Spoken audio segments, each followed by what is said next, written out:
Hello, and welcome to Metachemistry. This is episode 99, and we're taking some time to go over the Infinity Global Week now that that has wrapped up. And if you had managed to miss what the Infinity Global Week was, it was basically the 2024 replacement for the Interplanetario, the kind of Infinity Worlds tournament, as it were. Because the Interplanetario wasn't being held, there was Infinity Global Week to kind of take its place. And it was a set of the same 5 tournament missions for every event that was approved for that, starting with our own Colorado Krug on August 23rd and ending with the Nova Open on the following weekend of Friday the 30th.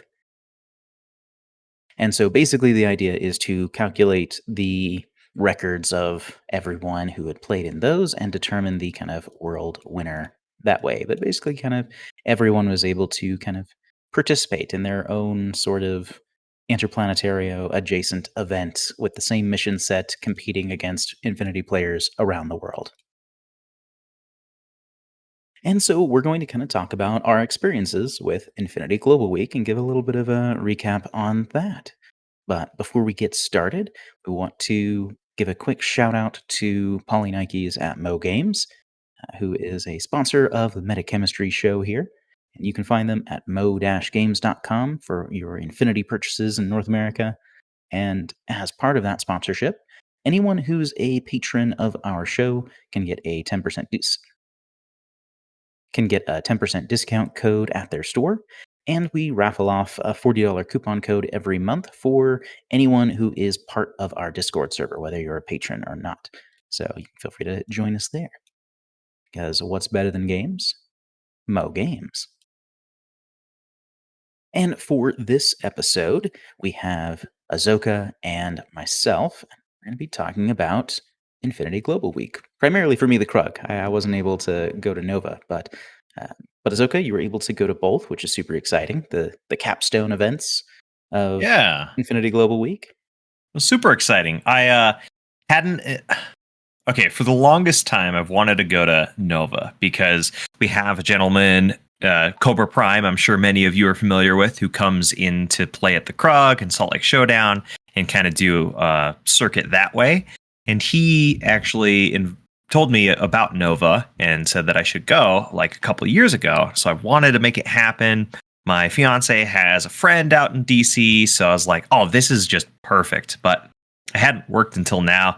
And even this time, it was a little bit more spur of the moment. I have a decent time off of work. So I was like, well, I'm going to be off during that week anyways, and kind of don't have anything crazy planned. So I decided to make Nova happen. And I did. It was great. My first big con or big gaming event, I guess. So that was really cool. I had no idea what to expect necessarily. I guess I'd been to like the Fan Expo for Colorado, for Denver. It's kind of like a Comic Con, but they had to get rid of that name for legal reasons, I guess. Right. So that was the closest I had. And it was cool. It was a great time. I would definitely do it again. Nice. That's awesome. Yeah, I've never been to Nova myself. I don't really make it out to big conventions very often. I think the last actual convention that I was at was Gen Con 5 years ago. So But you did go to Gen Con. I did go to Gen Con, yeah. It was a lot of Nice. fun. I'd love to do it again at some point. Did you play Infinity there, or did you just go for the convention goodies? I went for the convention. So basically, my plan was because I went for the whole 4-day stretch, I guess it is, Thursday through Sunday. Yeah, And so I dedicated Thursday to the vendor hall with no plans, just going around and like checking all the new stuff that comes out at Gen Con for all these companies. sure. And then I had basically split up my time for the following days that it would be half seminars and workshops and the like, and classes and whatever else. And then the other half open so I could kind of explore things. And it felt like a pretty good balance. Cool. So it was a good time. That's awesome. Yeah. And so for Infinity Global Week, there was, as I said at the top, there was a set of missions that everyone participating played. So that way everyone's kind of like playing in the same sort of event, even if you're Kind not of. all there. A little bit, yeah. So the missions, and I believe the order of the missions could vary, but the lineup of missions were Firefight, Unmasking, Supplies, Frontline, and Mind Wipe. And so we talked a little bit during our Krug prep episode in terms of what we thought of the missions and how we kind of planned for that, at least a little. But, as we do, because we're so good at this. But yeah, so we've already kind of talked about that itself. So I don't think we'll dive into strategy of the missions. Mostly what we want to talk about is kind of the games themselves and see how things went and how we did, and just kind of talk about Infinity Global Week as a whole.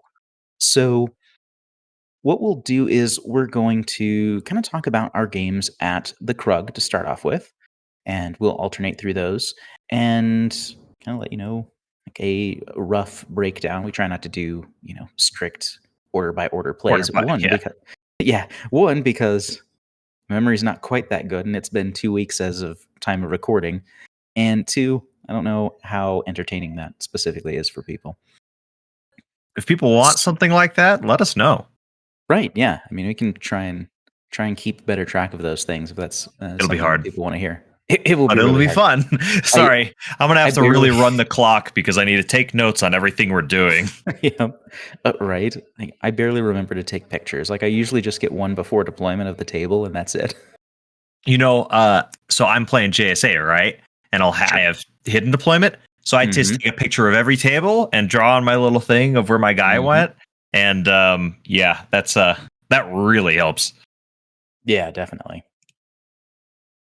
So yeah, so for the Krug, the lineup was in the order that I had read because I'm reading it off of OTM so that I didn't miss anything. And so that meant the first game was Firefight. And I was playing a pair of Tunguska lists, which I had kind of talked about in our prep. Um, Basically, one was kind of a defensive core with a Grenzer and a Kulak, and some fast pieces like Denma, Fiddler, a Zonnot hacker, and things along those lines that can kind of run up and grab the objectives quickly. In retrospect, maybe I would have wanted a Spectre in there instead, but it's what I ended up going with, and it was all right. The other one, which was the really kind of fun, probably spicier option, was the pure Hollow core. That was my other list, and that was the full complement of 5 Hollow Men, a couple Interventors, and then some support pieces like Krieger and Denma again, and some things like that. Because mobile gun platforms are really fun, and Pretty I don't good. know, I've been on a Pain Train kick lately. I was playing the Yadu, and then I was playing the Hollow Men, and before I was doing a bunch of Tunguska stuff, I was playing the pure HI like Torchlight teams, and like I don't know, I'm just on a kick. So that's what I've been doing. Nice. Should But yeah, go take it home and play Joan Pain Train. Do the legit one. the legit, the original. The average, yeah. But yeah, I don't know. That would require me getting a lot of models I don't Hmm. have.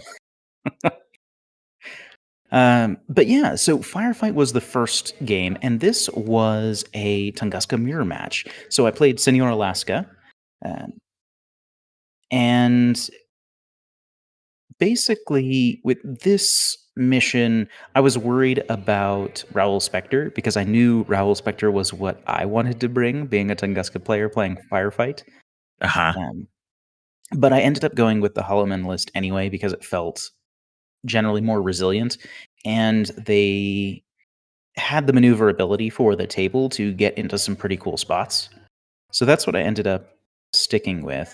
And it worked pretty well. Basically, my first turn, I ended up getting first turn, I believe.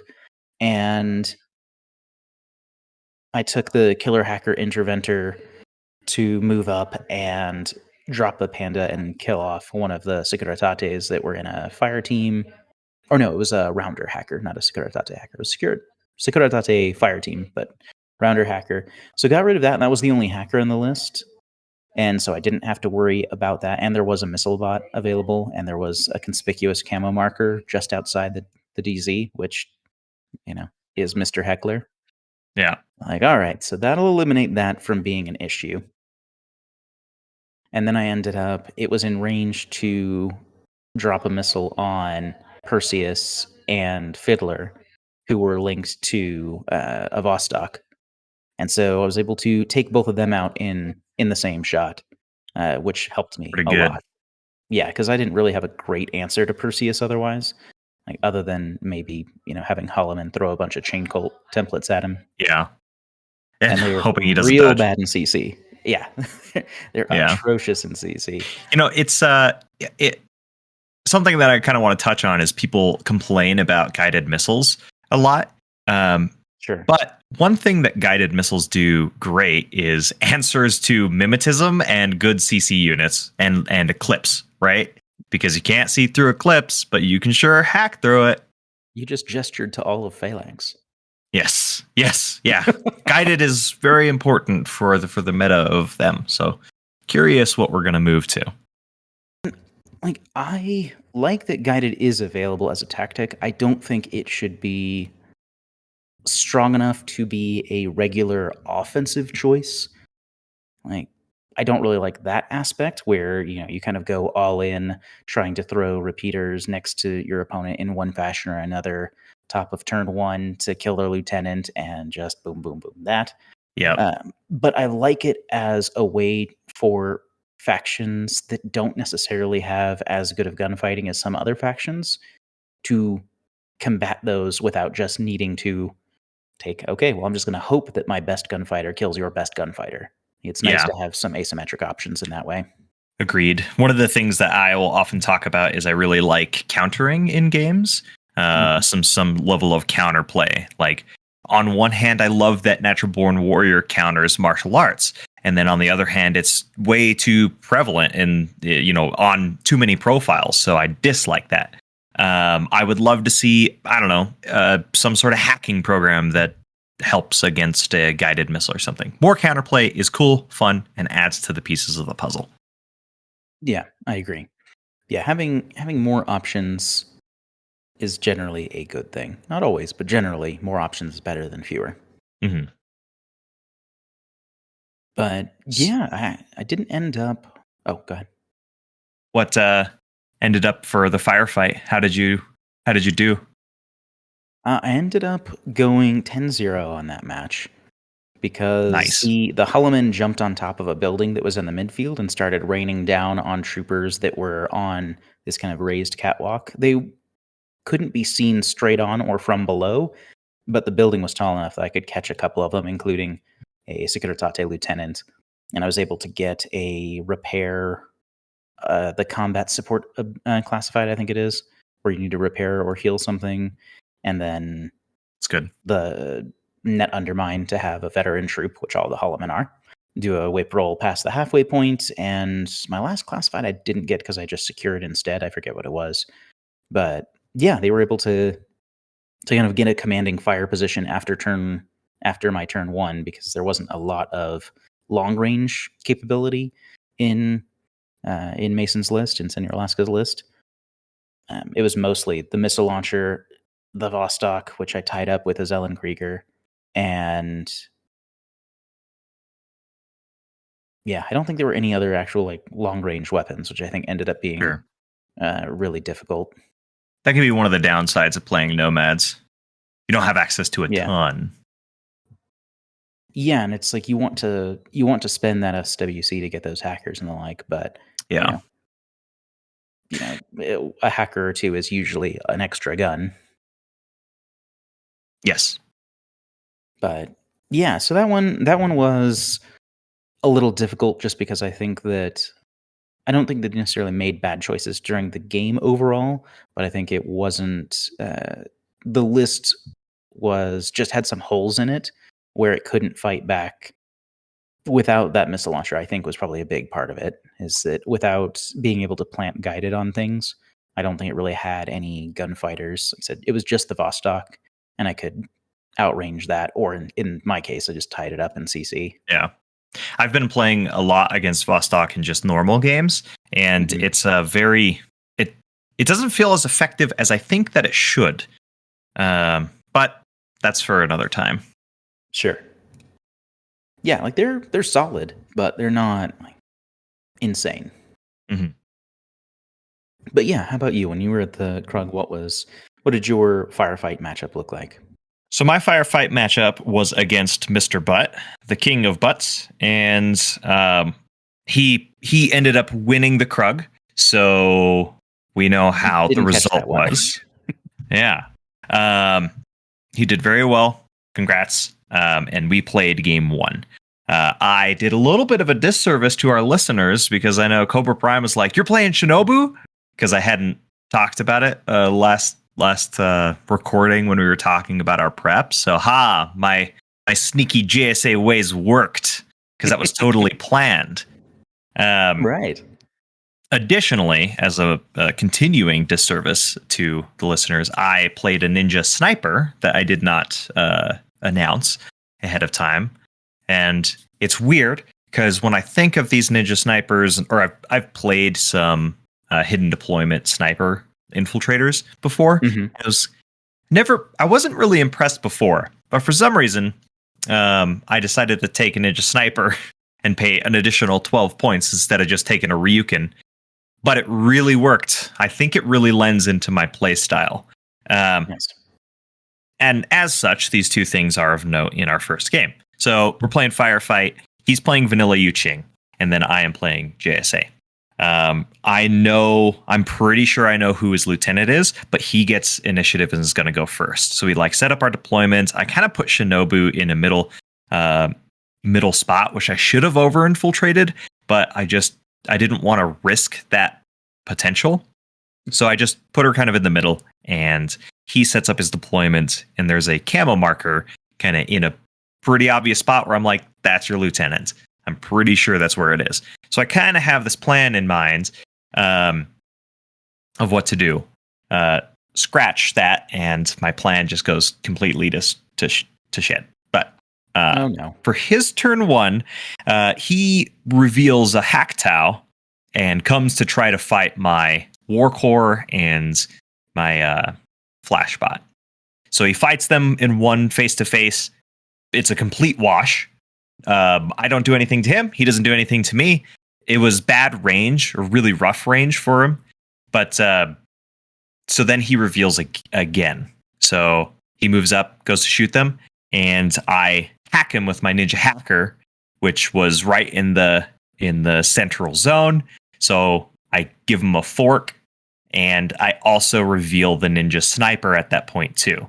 So the ninja sniper shoots DA around, the hacker hacks him, and then my flash pulse and warcore.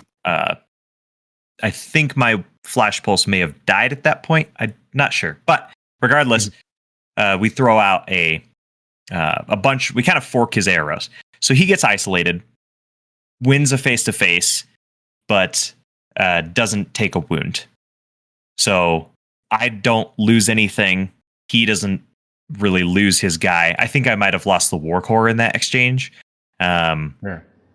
And then my hacker has him locked down. And my hacker's in sort of a position that is almost impossible to get to, especially because he's playing a Liberto and a Beast Hunter. Beast Hunter is all the way on the other side of the board. And then his Liberto had already spent a lot of orders to get into my deployment zone and take out a couple of things. Gotcha. So this ended up working out kind of in my favor pretty well. So continue on. We go to my turn 2, and at some point he revealed, I believe he had revealed Major Luna to shoot at my sniper, which was a bad play, seeing that there was a saturation zone in between us. So we're pretty much a dice off. He reveals, we both miss. Sure. I think he shoots again, we both miss. So it was just this sort of wet noodle fight of snipers. But so this is where my plan goes south. I should have used Shinobu to just go and take on the camo marker. That I was very knowledgeable that was his lieutenant, and I should have just moved her up there and gone for it. The reason I didn't was because I was worried about Major Luna just discovering me, and then there was nowhere for me to put Shinobu that was safe. So, so I ended up choosing to use the Daiokai in Link. So I spend like 8 orders on the Daiokai in the Link to get over to shoot Major Luna in a good position for me. I win 2 shots, but he passes both armor saves. He stays up. My whole first turn was just wasted. Then he takes his second turn, pulls up the Shujian, shoots my Daiokai with the Panzerfaust. He rolls a 10. My Daiokai takes a wound. He does it again. He rolls an 11. My Daiokai takes 2 wounds and dies. And then from there on, he's just free to take whatever he wants. So then that kind of like writes the end of that game because I didn't have enough orders for Shinobu to actually get into the deployment zone to kill the lieutenant. So Sure. that ended up being wrapped, but it taught me that I should be a little more aggressive. And then that'll be another note of a later mission. Yeah. So There you go. I ended up losing that and taking like I think 1 point. Yeah. Fair. Fair. My second game, which was unmasking, was against the other person at top table, and that was Polynikes. Mm-hmm. And yeah, Polynikes is running vanilla combined as he does, and yeah, it was kind of a rough one because he ended up going first, and this one I took my other list with the defensive core and some of the fast elements. Sure. And the board was a little tricky to move around on, and there was some high ground that was pretty easy to get to that you could kind of lay down some plunging fire in the more so the DZ that I was in. But yeah, I found that there were some places that were easier to hide some of the softer elements that I didn't want to engage with, but yeah, the other side probably would have been a little bit more defensible in general for like more of the firefights because there's like a large structure that you can get to that makes it pretty tricky. Sure. So you got to choose deployment? Yeah, I believe I chose deployment on that one. Actually, I believe I did. Now I'm second guessing if I did or not. This is what I get for doing this 2 weeks later. Sure. But yeah, so I'm pretty sure that I had deployment because I feel fairly confident that he went first. And yeah, so I ended up getting one of the decoys, but over the course of the game, he was able to catch all of the HVTs for unmasking and got full points on that. Yeah. But yeah, the thing that I found in this match, one, we talked about it a little bit later, and Mary Problems was in that list, and she was just a little bit too far forward. And I thought that she would be safe enough where she was at because she was behind a large rock formation that I wasn't sure a repeater would get close enough to deal with her immediately, but it could. And so that was just me eyeballing that poorly. It's because a Sure. Dartok came over, shot a repeater, or shot a pitcher, and that landed, and then killed Mary, and that was basically that. Yeah. That's the rough part about midfield hackers without Yeah, a marker state. exactly. But yeah, so there was the main problems were there was an overdrawn. It was kind of interesting. There was a plasma MSV3 Caronted as the lieutenant, Cool. and overdrawn with HRMC and a HMG Q drone, and those are kind of like the main gunfighty threats. I Yeah. felt really confident about dealing with the Q drone with my Grenzer sniper, which I did later, but the overdrawn picked off the Kulak first, which is funny because the Kulak hit it, and I think he dealt 2 wounds with the heavy rocket launcher first, Wow. but then got knocked down after that and got repaired, Yeah. and then the overdrawn got repaired, and Yep. then fought the Grenzer, and the Grenzer just didn't do too well on that roll, and so got knocked down as well. Sure. because I still have the Sixth Sense to counteract the albedo. I mean, it's burst 5. It's very good. Yes, it's just a lot of shots.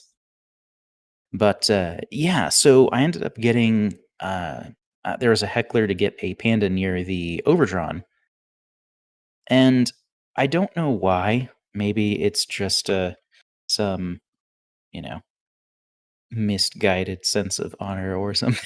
Where Okay. I could have just spotlit it instead, but I decided I wanted to try and shut it down, and I don't really have a good reason why I wanted to do that instead. But one of my takeaways from this game was that I had the guided missile and I just needed to use it more. Like I was Yeah. wasting time throwing other hacks when the right answer was to just carpet bomb what was in that area. So that would have killed the dart. I did eventually kill the Dartok, but I wasted orders trying to hack it first.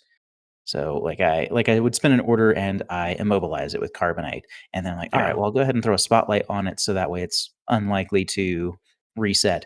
But it beats me on the dice off, and so then not only doesn't get spotlit, but then loses immobilization, and it's like, okay, well, I'm just like blowing orders. Yeah. So really, I just should have bombed both of them and Yeah. called it a day, and Yeah. then use my medic to start getting the guys up that I could. But yeah, so mostly I just was pinned in my deployment zone for most of the game. I had a one hero Krieger that had a pretty fun run where he went under some cargo crates, threw out a smoke grenade against the Q drone, the overdrawn, and like a shrouded combi rifle or something, and beat all of them, Nice. and then moved up and then like was able to pulsar like clipped like a mine and the shrouded and maybe one other thing before dying. Like that was cool. I did get past the halfway point with that model. But yeah. But yeah, mostly I just felt like kind of pinned in most of the game, and so I didn't really Sure. get out of that. And I think that really the answer was drop a couple more missiles on things instead of trying to just shut things off. Like Right. just do it. I already have it, so might as well kill things with it if the opportunity presents itself. And that was kind of my main takeaway there. But Ruben ended up taking that 10-1. Nice. I For still oh, go ahead. I was just gonna say, I still had a lot of stuff on the table. Actually, I was at 199 when the game Yeah. was over. Or just like I just couldn't like get out to engage with stuff. Yeah, Like but Switzer still the was stuck in the mission. DZ the whole time. Mm-hmm. Yeah, exactly. But what was your unmasking game like? So my unmasking game, I got to play a local by the name of Cody, and it was a really close game. Um, he was playing military orders. I'm, of course, playing Nice. JSA. We're looking at the table. The table is rough. It is. There's not a lot of places to put your HVTs. So Hmm. whenever I got to choose sides, I don't know if that was my choice or if that was. I think I would have chosen to go first. So he had chosen to go first. So, anyways, That's what. okay. Oh, that I'm just saying that's what it was. That's why I chose. That's why I was on the side that I was because it was much easier to defend HVTs where I was at. Because the other side, Hmm. like you couldn't really put them good places, but That's a doesn't matter big if you can't deal. if you can't get to the consoles. It doesn't really matter a whole lot, I guess. True. But I'm sorry. So Continue. no worries. He I'm playing the same list with Shinobi because she can be back in your deployment zone and then be like, right, I am ready to kill these poor civvies and get rid of them. Yep. So she gets put there, and I had played against Cody before, so I kind of knew we did it in our little Krug prep tournament, Mhm. just our local 3-game tournament, and I kind of know what he's bringing. Kind of, because he did change it up, which is very cool. But playing against military orders, I know that I'm going to have to deal with Teutonic Knights. They're quite good. They're very much an auto include because of their cost value. And I'm playing my Ninja Hacker. Well, I start off. So he goes first. He doesn't really get a lot taken care of. Actually, you know what? I think I went first on this mission because now that I'm playing it back, I moved my Ninja Hacker because there's an exclusion zone, right? So I moved my Ninja Hacker to get an objective, and then move into a building and then start hacking his Teutons.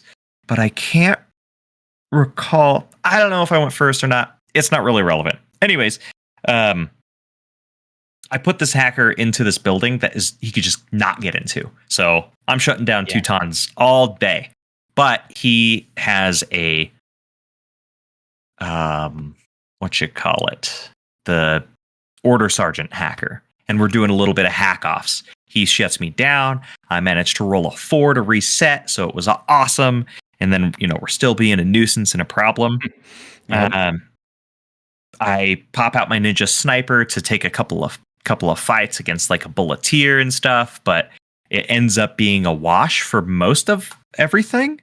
And if I recall correctly, we didn't do a lot of like violence on each other. We just killed the HVTs. I did go second because I got the last console. He killed all 3 of my HVTs on his turn 3, I believe, and then I killed all of them on my turn 3. The big note is the Arigato killer hacker actually worked this time and got around a corner and took out the designated target, and then Shinobu killed the rest, and that's what it was. Yeah. Ending 7-5 only because I could reactivate a console. Nice. Yeah. Yeah, definitely. Having to worry about going back and hitting the consoles again is rough. Yeah, it is. It's also something that I didn't know. I was like, in the middle of the game, I was like, can you reactivate these? And he said yes. And the correct answer is yes. But when you reactivate them, you don't get to find another HVT. Yeah. Yeah, that's the main reason I got a point in my game with Polynikes was that I believe he had activated all the consoles turn 1. I don't think he killed any HVTs turn 1, but activated them. He activated them all. So I was able to flip one of them by just blitzkrieging the Zonautica up there and getting it. And then I dismounted. My little transformer went around the corner, got me my point for killing a decoy with the chain rifle. Woohoo! But so that's how I got a point there. Nice. Your supplies, how did it go? Supplies was another one where it went really well for me. This one ended up being 10-2 against Castings. And Castings was playing Vanilla Aleph, and it was pretty interesting. It was a really like defensive gunning list. So it was like double TR HMGs and TR Atalanta. Gross. Okay. And then some stuff like, Eudoros was there. There was a Myrmidon for smoke. There were some post-humans like the Mark 1 engineer and Mark 2 hacker and Mark 5 FO and some things like that, some net rods and stuff. And this one I was playing on a Muson Minis table that has like not much, but there are a couple like bridges and platforms. And I'm like, it's Hollow Man time. Nice. So I brought my Hollow Man list. And this one, I think I got to go first on this one. And mostly it was a matter of trying to move around line of fire of Atalanta and the TR bots. And it took a little bit. I was able to get my interventor killer hacker up to one of the supply box or one of the tech coffins and grab a supply box. And then I moved up my Hollow Man team a bit into like my midfield ish, like a little bit before the halfway point of the board, but behind some terrain and stuff. And then on his turn, he attacked with main attack run with Samza, and Samza was doing pretty well. Like it clipped. Like he fought the War Core, which clipped a Hollow Man. Hollow Man only took one wound, though, which was nice. Because I think there was only one. I think it only landed one shot. Sure. But then it didn't necessarily want to come around and engage the pile of chain colts, since every Hollow Man comes with a direct template. Yeah. Since they're all they're all chain colts, or the boarding shotgun has a boarding shotgun. Right. Samza does not like templates. No. So that kind of made it so I was kind of unwilling to engage too far. So some of Hmm. it was just kind of positioning. Um, but then, oh yeah, and I ran my Zellenkrieger up to and dropped a couple pitchers, I think, on my first turn. But yeah, ended up blowing up both pitchers and the Zellenkrieger and the Quasi creature in like one shot. Not both Wow. pitchers, but one. Yeah, I just didn't think there was a line there. I was like, oh, there is a spot where nothing will see you, and you can just shoot the Krieger in the back and kill everything. Hmm. But yeah, then my turn 2 is when things really swung my way pretty hard because I started moving up the Hollow Man a little bit. I dropped White Noise, and then the Spitfire moved up to engage Atalanta, and so I was on 5/16s versus 2/12s and gunned her down. And then I moved out and got into. I don't think I was inside a 16, but I might have been with one of the TR bots, and then dropped that in an order. And then I moved and started engaging the Wow. last TR bot, and that one took 2 orders. I But mean, yeah, like 4 or 5 Atalanta, orders. Yeah, yeah, and and two dropped TR all 3 bots of for them. 4 or 5 orders. That's crazy. Yeah, and then the buildings are just not quite 3 inches tall. Hmm. So I could single, or if I was next to the bridge, I could first move, jump 6 inches and get onto the bridge. So then they started dominating the midfield by like all of them were sitting on the bridge, so they all had cover from everything, Yeah. basically, because it was the highest point in the board. And so then it like picked off a flash bot and pinned down where Eudoros would have tried to come out and stuff like that. And then like they all like took turns jumping down, grabbing the middle box, jumping up to the bridge, and then I think my last turn I grabbed the last box. And Nice. yeah, there just wasn't anything to like quite take them down. Like Yeah. the post human Mark II hacker went on quite a run and started charging into my deployment zone to try and kill my lieutenant, I think, as kind of Okay. a last ditch effort. And got close, but yeah, did not get all the way there. And then on my last turn, that's when I gunned down the Mark II, jumped down, grabbed the last box, fought a Liberto, I think, and that was most of it. Well, Uh, nice. but he got both of his classifieds. I got both of my classifieds. I don't remember what they were, but it ended 10-2. And yeah, it was kind of a crazy game. The Holloman like just went on a tear and were not concerned about anything that was happening to them that game. It feels like. Hmm. I know. Good job, Hollow Man. Yeah. I think his last turn, he was also spending a bunch, like spending orders on McCann, who was his lieutenant, to shoot combi rifle rounds at like the missile launcher that was in combi rifle range. And so it's like, I guess I'll fire 2 missiles. Like, nope, I miss. And then he hits once or twice, Yeah. and then it tanks Yeah. the saves. And we did that for about 5 orders or 6 orders, Jesus. where like I never hit him with a missile, but I also didn't die. Sure. But yeah, it was a pretty crazy game. Nice. Well, so But for yeah, my supplies, I got to play a gentleman by the name or by the handle of Villastreca. I don't recall his name because I am bad. But that's Ryan, I think. yeah. Ryan. I remember this time. I'm sorry for last time, Ryan, but I know Nice. it's You, not Randy. I played a Randy. It wasn't you. You're Ryan. I'm sorry. this time I'm the forgetful one. You get payback though. He was playing Assassins, and I do know that he went first, and I got to get deployment. Anyways, we're setting up on this table that has like a lot of rocks on it and pretty well restricted lines of fire. But I end up taking my list with Shinobu in it anyways. Initially, I was thinking that it might be a good idea to play my other list that has more in the middle field, but I just decided, screw it. I'm going to play this one because Shinobu can over-infiltrate and deal with anybody who took a supply box back to the deployment zone, right? Sure. Well, Shinobu decided to roll a 20 on her infiltration roll, and I'm like, no. that's rough, man. But it Yep. is what it is. There's a beautiful spot where I can put her over on the side that nobody's really going to ever see her unless you're like gunning for me, right? So I set her back there. We get deployed and everything. He goes first. He puts down a what are those? The Fide, Assassin Fide.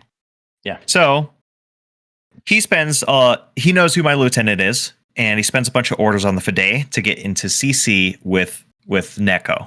So he gets in CC with Neko, and he's like, "Sweet, I'm not going to spend any more orders. You're now in CC with the Fide. It's going to be rough for you." And I'm like, "Fair." Is it though? It's Well, Nekoyama. I'm feeling fine about it, but Right? he's done spending orders. Really, I think he Sure. should have tried to really send it home, but I was like, it's fine. So he spends a few orders on Pandora to come up the midfield and pick up a box. So he spends a few orders. He comes up midfield. He lays down some pitchers. He does some shenanigans and kind of like gets back to a relatively safe position. And he fails to pick up the box, I believe, which is very unfortunate. Yeah. But my first turn goes, I'm feeling perfectly fine, right? Well, Shinobu actually didn't fail her infiltration roll. She just knew that she would be in the right place at the right moment. So all I needed to do was spend 2 orders on Shinobu, and she comes and saves Neko. She's like, sick, I'm burst 3 against this poor Fide. Fide is dead very quickly. So that was Nice. a fun note. She's like, no, I've got this. Don't you worry. You don't need me to be deployed far. Anyways, the game ends up, I move the Link team up a whole bunch. We're playing the game, the board. There's like a lot of like trees and stuff on the board, or like flora. And we end up playing those as saturation zones. If you're around it, looking through it even barely, we're like, it's sat zone. Let's just call it a sat zone. And that ends up working really well for me because I had a ninja sniper. He moved his Link team around a couple of spots to get towards one of the objectives in the center. And my ninja sniper had a great opportunity to pick someone off without them being the Link leader. And I did that. And the ninja sniper didn't kill that person, but did put them down, make some waste orders to doctor it up. And the ninja sniper was naturally right in a saturation zone, so it's really hard to outfight it. So we do that. He ends up picking up a box with the Link team and kind of bringing it back into a safe zone because he throws some smoke and does a lot of really good plays. I fight a Sunduck Butt with my Daiokai. I end up winning. Scary though, very scary. Sunduck Butts are very good. So we end up fighting that, and then I bring the Link team into his deployment zone, and Neko ends up killing the person with the box and picks it up. I'm like, go, Lieutenant Neko, you're great. And then that's pretty much my supplies. It was a very enjoyable game with a great opponent too. So For sure. Yeah, he was. I played Ryan at SLS when he was playing Tunguska, and I was playing OSS. Nice. Yeah, he was super cool. So, Frontline, how did you do? Not round 4. Well. So we finished up day 1, and first game of day 2 was Frontline. And I was playing Rattler NXT, or Joel Traveler, as he's probably better known. Yeah. And so he's bringing Torchlight. And yeah, I think that part of it is that we felt really stressed for time. Like the board looks pretty cool. It's one of those, for those familiar, it is the flat pack hex mill terrain that like slots together. Yeah. And it's not that it was too open, because sometimes that can be the case, is that it's hard to have like scatter because they don't necessarily include much for scatter. There were a couple places that were pretty broad, but there were a lot of really cool looking crisscrossing walkways, and a lot of, on the ground level, there were a lot of walls going from the walkways down. And so it was just really difficult to determine line of sight constantly. Yeah. Like, we were Yeah. spending so much time, like, a lot of finger wiggling, like, "Hey, can you see this here with that model? Does anything see here? If I go here, is this safe? Can I do this? Can I shoot your guy from here?" And, like, there was just so much of that it ate up a Uh-huh. tremendous amount of time. So, I ended up, I think I ended up taking deployment, or no, I lost the initiative roll maybe because I know that Joel went first, and it was kind of generally what you would expect from Torchlight, more or less. Like there's a prime in a core with like a wave rider and I think a hellblazer and um, a hollow masked raven eye and some stuff like that. And there were like beast hunters and double striders Okay. and maybe a moonraker or two. I don't remember if there were Sure. moonrakers now that I think about it, and a missile bot. And Missiles. yeah, but yeah, so this was a list where for frontline, I was thinking that I might use my kind of like fast list. But then I was looking at the table and I'm like, this seems like way too much fun for Hollow Man with all of these walkways and like tall buildings and stuff. So I had to take the Hollow Man list again. Nice. And yeah, but what ended up happening is that basically he knocked down the missile launcher because the missile launcher could see kind of this tight spot that would go down to the corner of the building around where his core was deployed.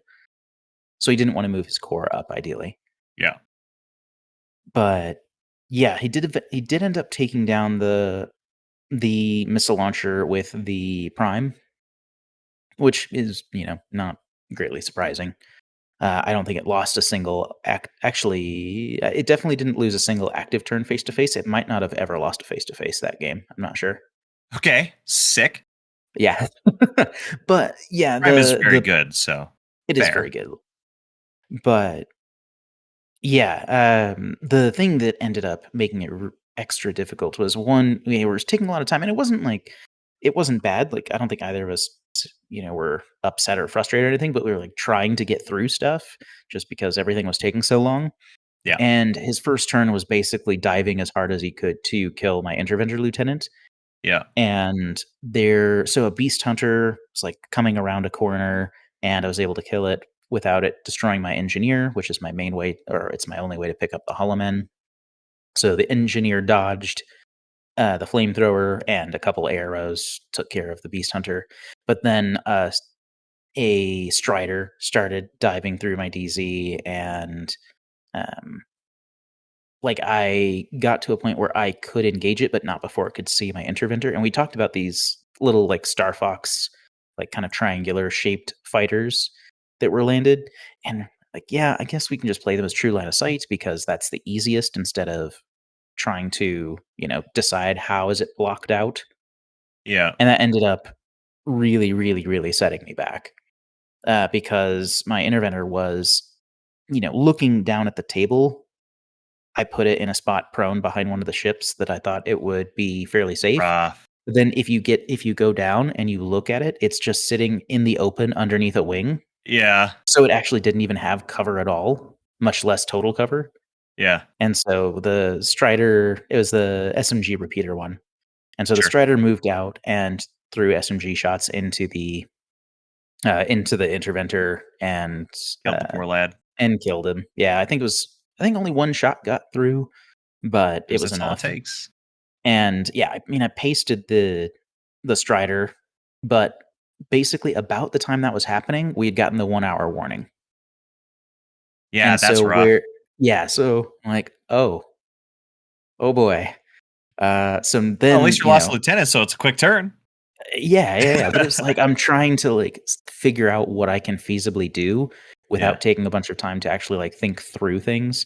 And so it ended up being I didn't do much, but I think I got a Zellenkrieger into combat with another Strider that was on the far side doing a classified. And like I tried to there was a spot where I thought I could pick up the missile launcher and reform the team, but his missile bot could see down that way, and I Okay. didn't think it would be able to see a size 1 model, but it could. So then it just blew up Oh. the bot and the Hollow Man. Oh no. That was actually out of 3 games with that list, that's the only time a Hollow Man was picked up from the table, Well, which is they kinda have cool. 4 wounds effectively. Kind of, yeah. Yeah, you have to deal a lot to actually get rid of them. But yeah, so then at that point, I was like, okay, I don't really have any long range guns, and I don't really want to. I'm not in a spot where I can spend orders to, because like I don't feel confident that the Spitfire is going to be able to duel the Prime, especially Sure. since it's already starting at a lower ballistic skill than the Prime's at, because the Prime's still on a 15 because of the 5-man bonuses without Yep. composition, Right. and so I'm on a 14, then the -3, so I'm on 11s V15s, which doesn't feel Yeah. great, and I don't think I Yeah. was within range anyway, and I'd only be able to try, like, once or maybe twice. Sure.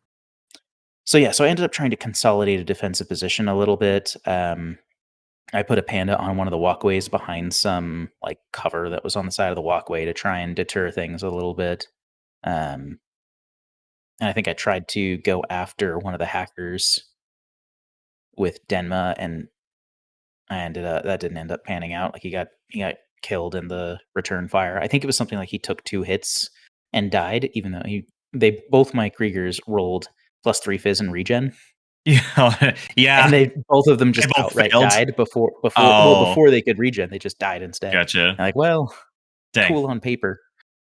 But yeah, so basically, at that point I was wondering like, okay, am I even going to be able to play a game at this stage? And so we instead of going to turn 3, we just said like, all right, we'll just finish up turn 2 because it would give us each like a 15-minute turn or something like that. I don't know. It was something short. Mhm. Um, Yeah. so we decide to agree on taking turn 2. And yeah, he holds his closest zone in the middle zone. And I managed to get my last 2 Hollow Men that were standing to hold my closest zone to keep his points out of it, because I think the Prime was sitting in there, but I was able to outpoint him with both my guys together or something like that.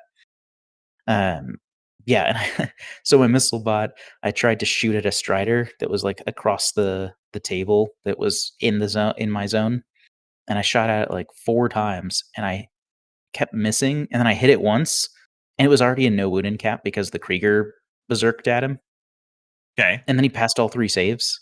No. I'm No. like, how dare you, Joel? How dare you? So Rough. so as a commemorative little event, he's like, "Here, take a picture of these dice rolls." I'm like, "Fine, maybe I will." This And makes you feel better. Here here they you are go. on my phone, 14, 15, 20 on his Yeah. turquoise and dice. There you go. So, I'll remember this always, Joel, thank you.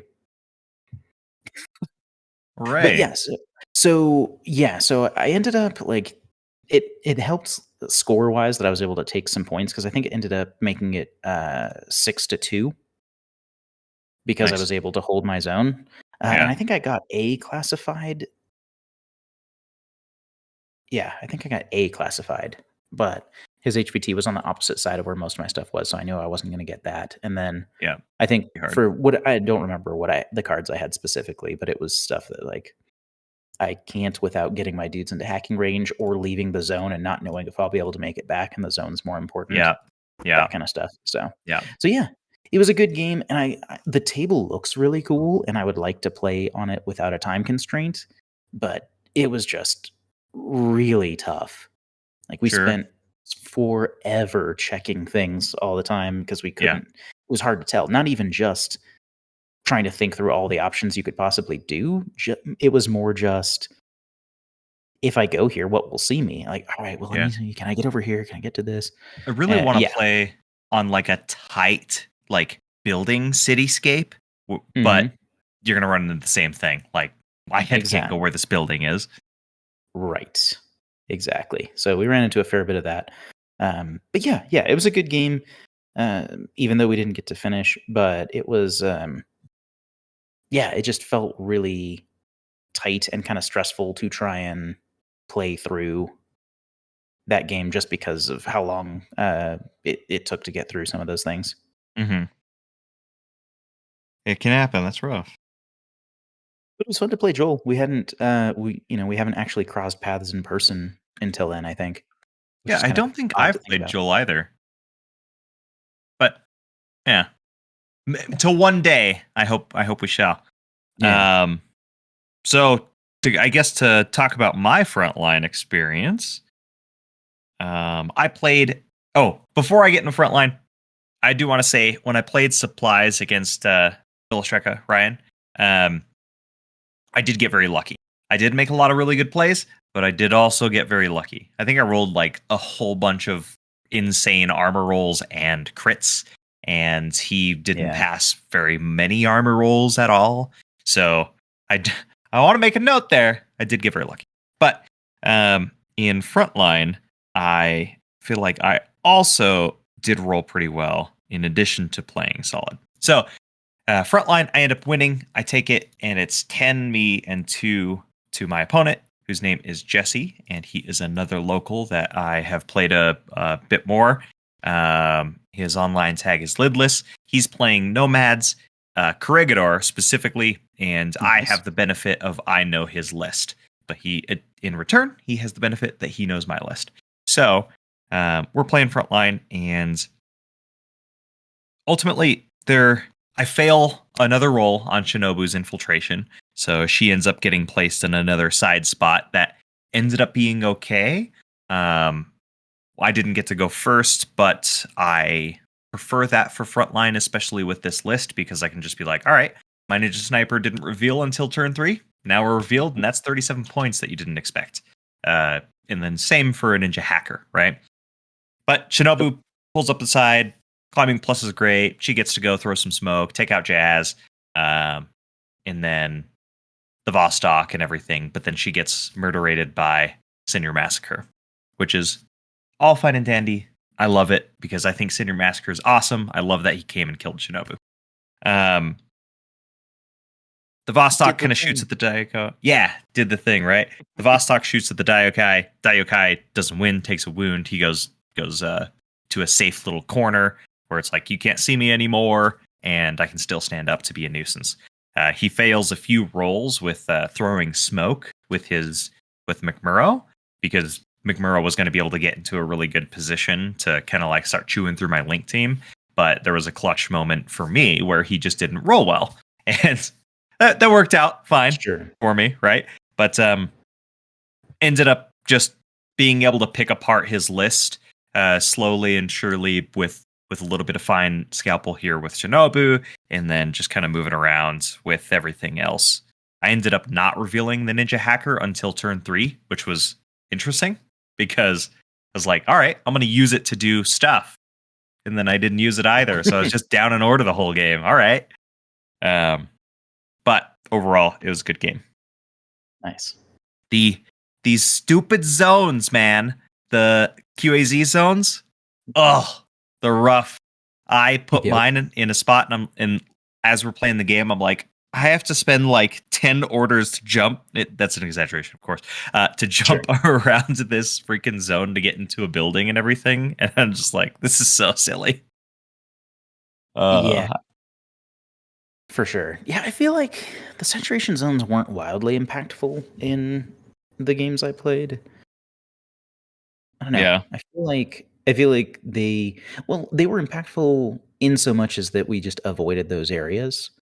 yeah, But yeah, I didn't really fight through saturation zones almost at all. Like my opponents and I just kind of, like, if they were there, we pretty much just found other avenues.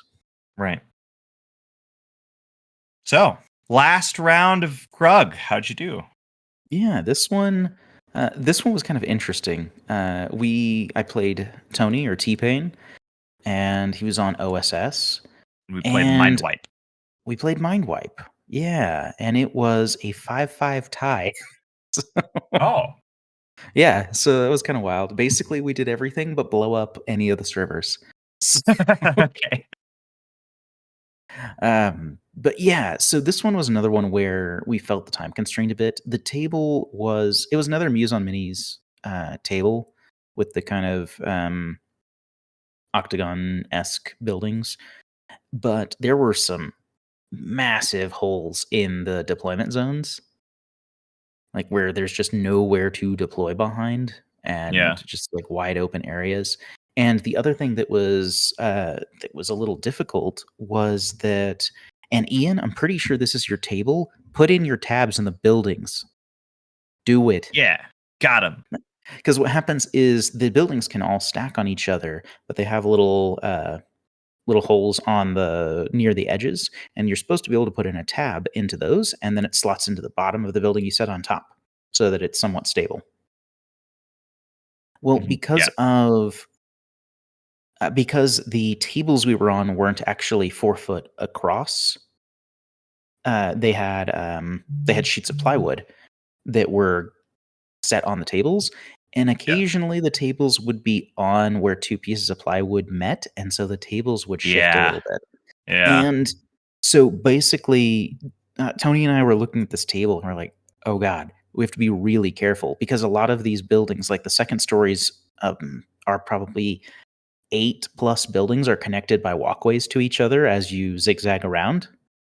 And so they're all like linked, but the plywood might shift, or if we bump something, Sure. they're not actually You're attached. moving the So the entire whole table. table could fucking fall. Yeah. So we were trying to be very careful about that. But yeah, so this one I took my fast stuff list because this is where, like Fiddler or the Zonnautica with a data erasure and things like that could deal with the servers theoretically. Um, Tony, he brought an OSS list, like I mentioned, with a pure Dakini core, and like a Denavas and a post-human suite, and there was a Dasu in there, which is kind of cool. I don't really see Dasu very often. Sure. Um, and some net rods and flashbots and like one or two other things. Normal stuff. Yeah. Yeah. And so there was a spot where I basically I had put my defensive core up, and I wanted to try and cover some area. Oh, and Andromeda was in his list. That ends up being somewhat notable. But yeah, so I put my Grinzer sniper in a spot where it can see a couple alleyways that are helpful, Sure. and the Kulak can see some other stuff a bit. But he ends up going first, and the Dakini sniper goes to engage the Kulak, and the Kulak wins the fight because of mimetism. Hey, I there you mean, go. because he just barely missed. And yeah, so I think I landed a hit and a crit, maybe, or maybe it was Okay. just a crit. It was either one crit or one crit and one hit, because I remember I was like, oh, don't forget, split these off because one of them is not continuous. But it ends up being enough to burn the Dakini off the table because Okay. Dakinis hate continuous because they have no Of course. armor. Yeah. And yeah, and the post-human engineer is like right by there. But yeah, so that ended up being pretty helpful to keep that off my back a little bit.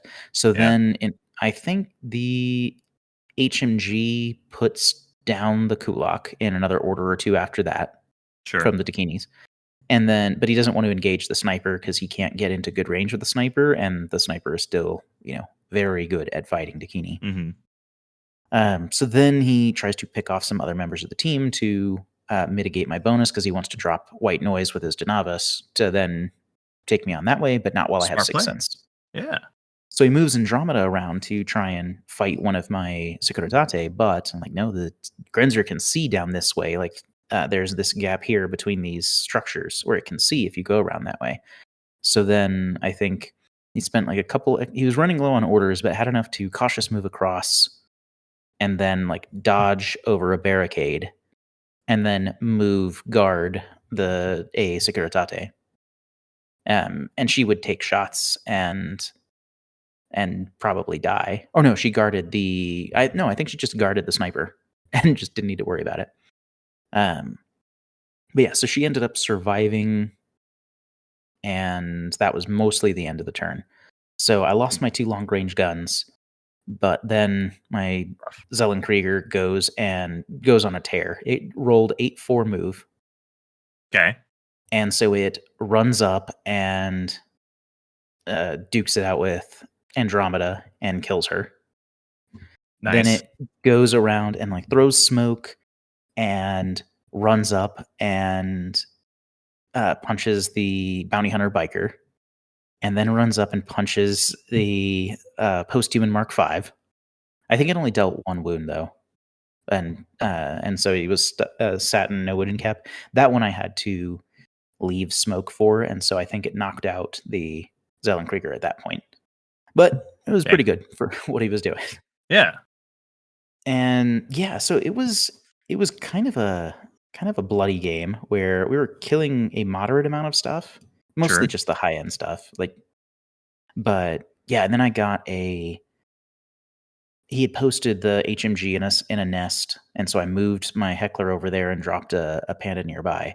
And so then I started just because I couldn't get more than one thing with a missile, I was like, no, it's not really worth it. So Yeah. I just isolated almost the entire team because I was using Merry Problems, and she was moving up the board, rolling 3 dice oblivions, and just split bursting across takinis.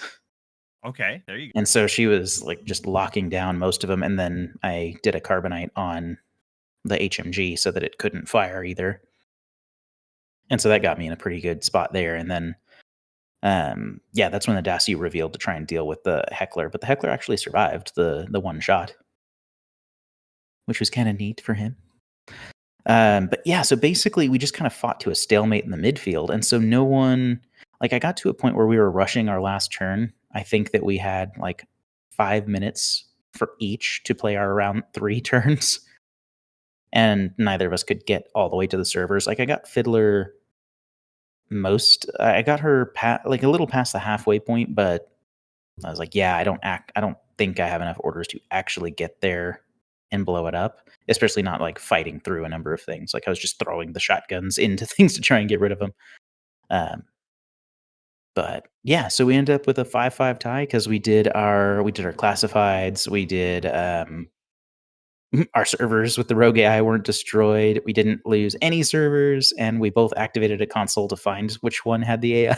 So I was Yeah. like, okay, well, pretty We happy with are. that. So it was a really funny like 2-1-2 record. So I was just about dead middle.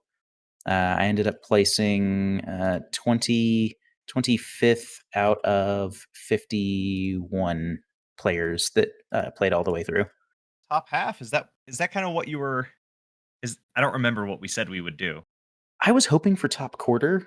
Like I was trying to push myself a little bit because I felt like I could I mean, do after some SLS, yeah. stuff. Yeah, yeah. I was like, all right, well, I'm gonna see if I can keep up that momentum. I'm like, nope, nope, back in the middle. Like that's fine. Yeah. But yeah, it was good. It was a really fun event. I got But to round out firefight against one of my favorite opponents, Michael Klein, and we played Mind Wipe. I lost this. I could not beat Mike just about any of the games that we've played. I feel Uh, that. which is fine. I love having a nemesis. He's going to be the one to take down, and he's thoroughly a joy to play. So forward to that moment. Um, Yeah. However, he's playing assassins, and he gets to go first. Didn't pass a lot of my tenant rolls, but ends up being fine. This time, I am playing. No, I go first. Um, take that back. Yeah, I think I was. No, you know what? I know I'll it's hard talk to it tell. through and see if it matters. Yeah. So, we're playing Mind Wipe, playing Assassin, and he sets up a whole bunch of Delami, and my list here is the I had because Shinobu cannot do Mind Wipe. I have to build a list for the right.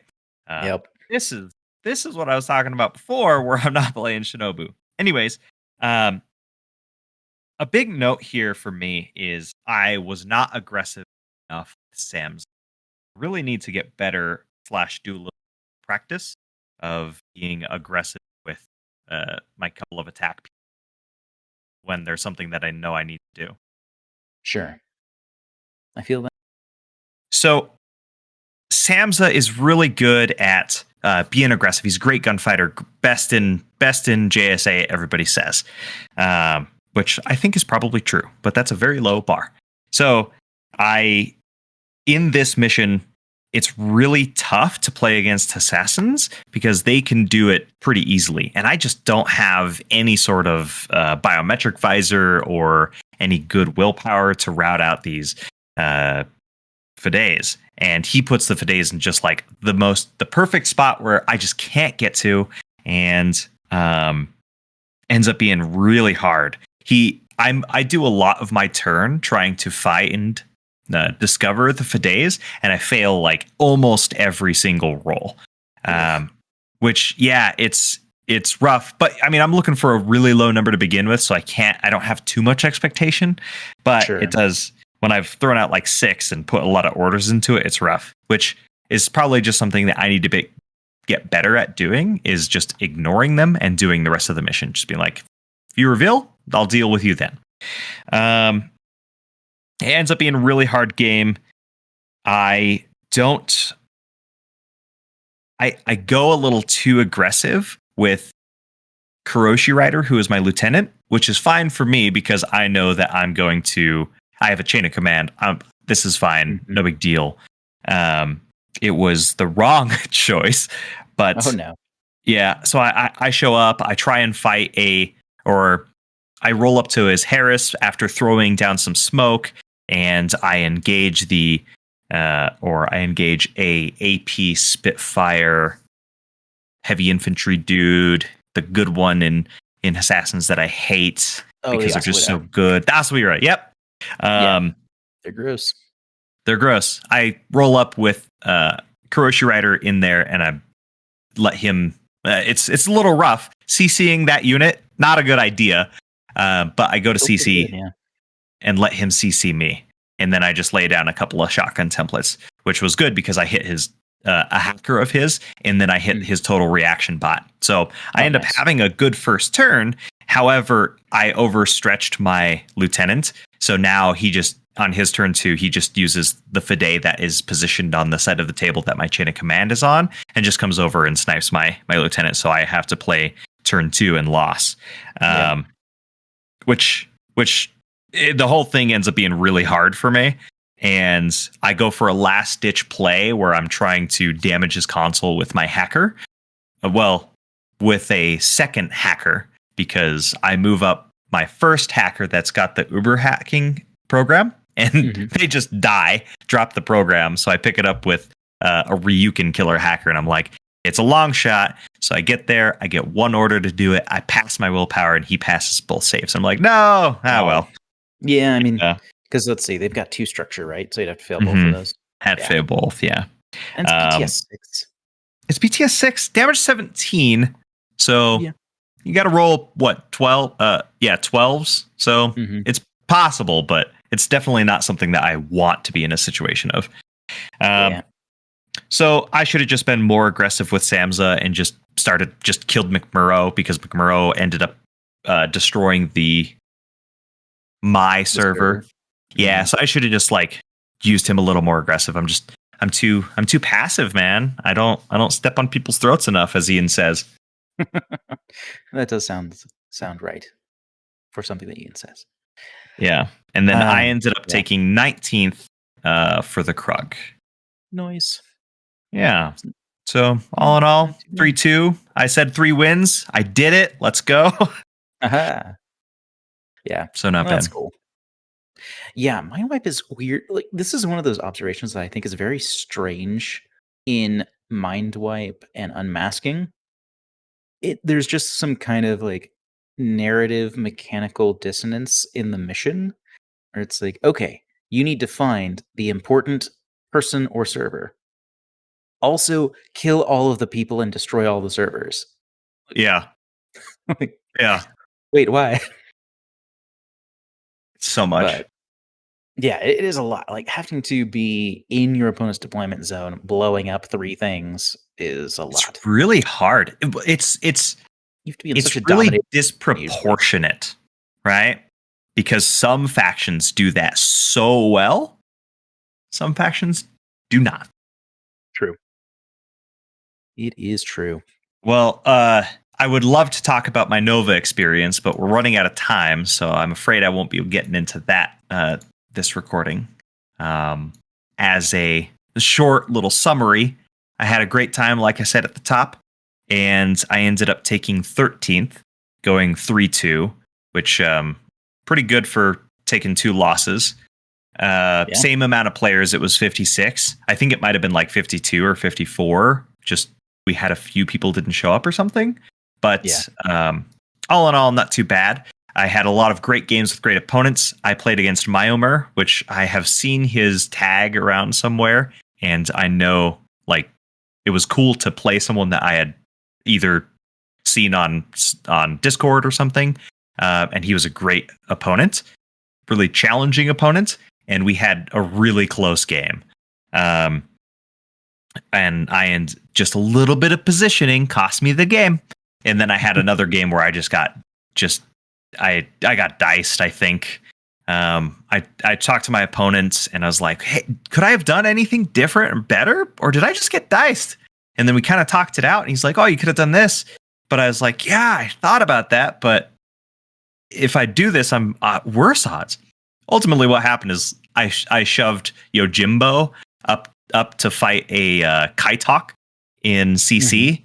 And it was a beautiful play. I get off the bike. I'm in CC, and I'm like, let's do this. I roll a crit, and then he passes 2 armor saves. I'm like, all right, we can go again. It's fine. And then I go again, and I roll a 1. And I'm like, we're not in N5 yet, so that's stressful. And then he rolls a 9, and dang. So I fail my save against the shock pistol, so I'm dead. And after that, nothing else could work. Other than that, go ahead. Why didn't the Kaitok go down?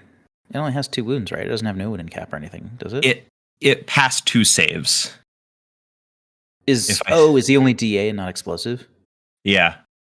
Oh, I thought he was explosive for some reason. No, he's not explosive. He's high damage, which is good, but he rolled a 17, 17, and 11. And I'm like, oh gosh, that's tight. So I took 2 losses there. I really think I should have won that last one, but I didn't, and it was a good game otherwise. So I have no qualms to it. And the ones that I won, a few of them were really tough, and I played really well. So all in all, decently satisfied with it. Nice. That's awesome. Well, yeah, I think that is generally where we're at. And I think we're just about ready to transition to our final thoughts on Infinity Global Week. But I just want to say thank you to all of those who support the show. Whether you are just regularly listening, you subscribe and interact with our posts, anything like that, we really appreciate you taking the time to show us that you're enjoying the content that we put out. And also for those of you that are patrons of the show and are generously willing to contribute financially to the show, it's super helpful. We really, really appreciate it. And for those of you that may be interested in doing so, you can find us at patreon.com/metachemistry, and we try and give some benefits back to kind of show our thanks for that. So that comes in the form of early access to releases, Patreon-specific channels on our Discord, final voting rights on polls, things like that. And as far as the Discord itself goes, that is generally free and open to anyone who'd like to join. So if you want to find a place to hang out and talk more Infinity, chat with us, show off your paint jobs, talk about lists, wildly speculate on N5, whatever the case may be, you can find us there, and our Discord link is in the show notes as always.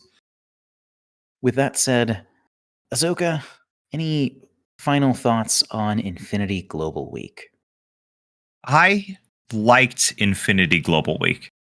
I don't pay attention to world rankings often. Like, ELO is just a number, so I don't really care about that. However, I know some people do, and like they play often in local tournaments and regional tournaments and stuff as much as they can to be on top of the records. I don't do that, but it is really cool to have like a big event where everybody is fighting for the top position over a week. I really enjoyed playing that, and you know, waiting to see who the winner is and like how good they did and stuff, and then being like, yeah, well, they got easy matchups, or just being, you know, silly, or looking to see what they played and all that. Yeah. So overall, I like, since I don't get to go to Planetario, I thought it was great. Yeah, I agree. I'm kind of on the same page there, where it's cool to participate in something that is so widespread. Like, kind of the idea is that everyone who participates in one of these events is all kind of like, in a sense, playing together. And I think that's really cool. And it was a really great substitute for the Interplanetario. I haven't been, and I don't know how likely that is for me to go to an event because I don't get to travel that much necessarily. But Sure. it was cool to kind of have a semblance of that opportunity with the Krug in my case. And having Carlos Bostria out was a blast. Like, it was really good to have him. He's fun to talk to. Um, and yeah, like, it was just a really nice event. Um, and I'm glad that they didn't just let it slide, because I know Yeah. that the Interplanetario, for those that don't know, is run by locals there in Spain. It's not an event put on by Corvus Belli, even though they support it, but they don't run it. And so I don't know the specific details as far as why they weren't able to this year, but uh, I'm glad that it wasn't just, hey, there's no Interplanetaria this year. We'll see you back next year, guys. Have a good one. See you in N5. Yeah. So it was cool that they still had some coming together of the community, and in this case, one that is generally more inclusive, like a way where many more people could participate. So yeah, it was a great time, and I'm really looking forward to see how things change for Infinity in the future. So excited. Right? Lots of good stuff on the horizon. Well, on behalf of Metachemistry, this has been Devin. Oh, I get to do it. Azoka, and that's the meta.